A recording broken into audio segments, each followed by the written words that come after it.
outside?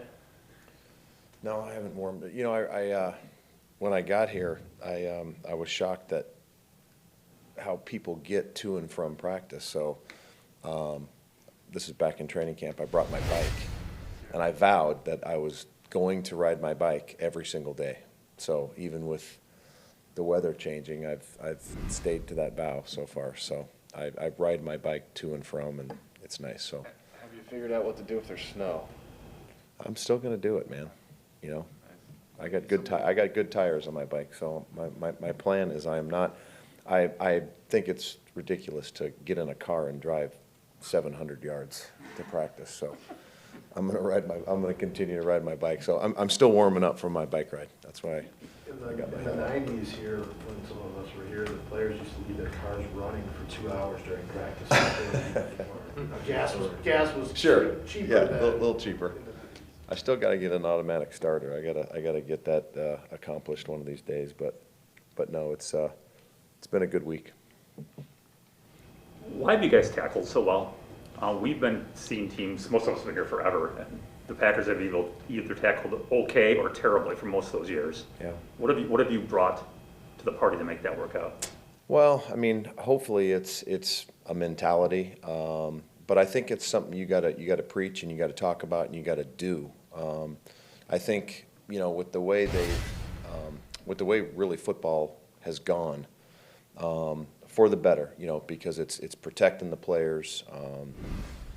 We're not allowed many opportunities to tackle ever, except on game day when it counts. So I think as coaches, I know me individually, it's really forced me over probably the last 10 years to become and get creative in ways that you can, because the most important thing is simulating, a real tackle, and when you're tackling guys like Dalvin Cook, live, I mean, that's a task. So the biggest thing is that what we try to do is we try to simulate as real. You guys are out watching our individual periods before practice. We try to simulate as best a real live tackle as you can.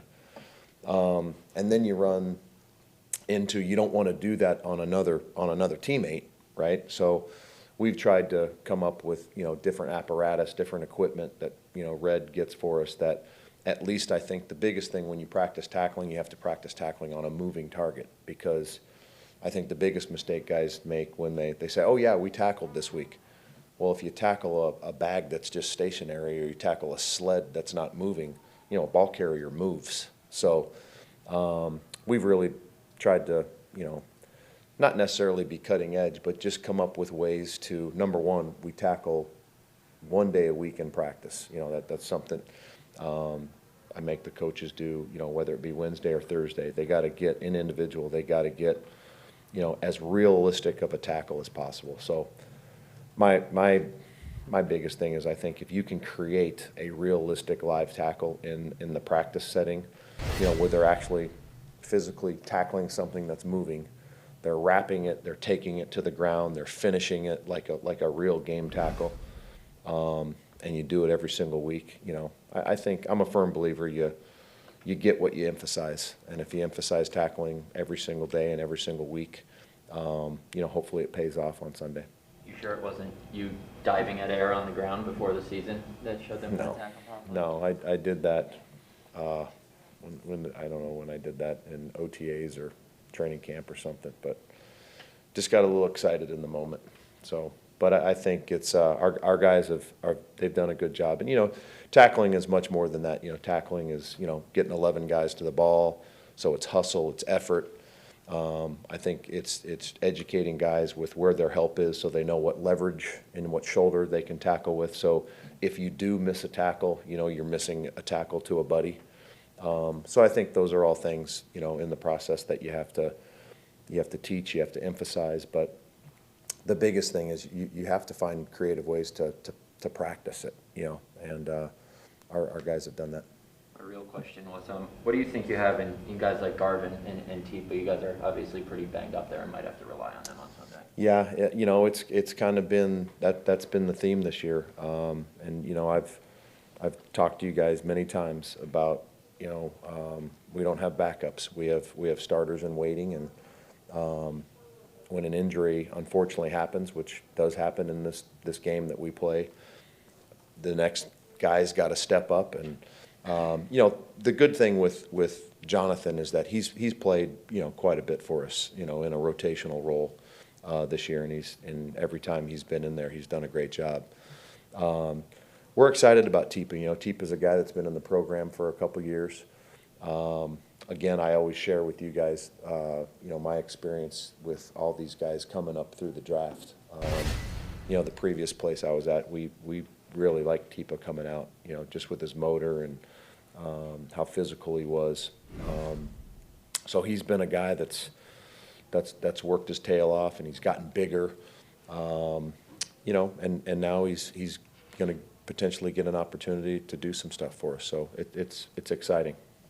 I don't know how much you knew about Kenny and Dean when you got here, but what do you think those two have sort of meant for that front, especially with some of the injuries you guys have had to weather this year? Yeah, great question. I think, I don't know if it was last week or a couple weeks ago, we talked about how important, Darnell and Adrian are to the back end, kind of that calming veteran voice back there that you have to have in the secondary. I think it's equal with, not only Kenny and Dean, but, Tyler Lancaster also. I mean, those three guys are as rock solid as dudes, as players. They're just, Jerry Montgomery does a phenomenal job with those guys. And they're so smart, they're so detailed. I bragged on Kenny with you guys a couple weeks ago about how you just know exactly what you're going to get every single day with him from a consistency standpoint. Dean and Tyler are no different. So I think those guys, and it's you guys have no idea how important that is for, a young TJ Slayton to come in and to have veterans like that where you really don't have to say anything to them except, every situation, again, whether it's a meeting, whether it's a walkthrough, whether it's practice, TJ, if you don't know what to do, watch those three guys. And because those three guys every single day are a model of consistency. So it's been, just like, 26 and 31 have been for us in the back end. Those, Kenny and Dean obviously, but Tyler as well has been awesome for us up front. Joe, how much mentally and physically did it take for your guys to defend against Kyler Murray, Mahomes, and Russell Wilson, for that 3-game stretch?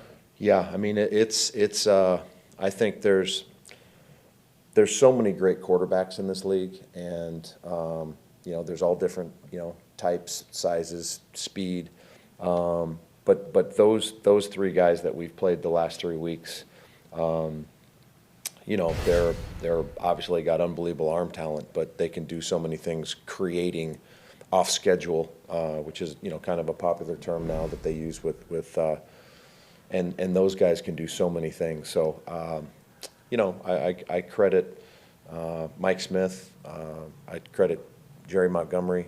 I think those guys have done a great job of just because I think I explained this to you guys one of the days the last 3 weeks.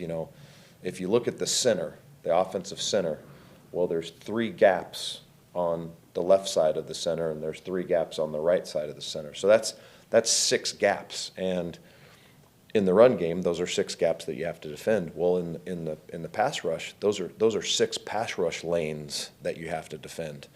Well, when you rush 4 people, well, you got 4 people rushing that have to, take care of 6 rush lanes. So it's obviously easier if you add a 5th rusher or add a 6th rusher. So it has to be coordinated, and when it's not coordinated, bad things happen with quarterbacks that can, expose you and get out of the pocket. So those guys have done a great job of just, with every style of quarterback we've played against. They've done a great, especially the athletic, mobile ones. They've done a great job creating, we call it a rush plan every week to not only attack protections, attack offensive linemen, but then also make sure that the quarterback can't run around and create. So they've done a great job.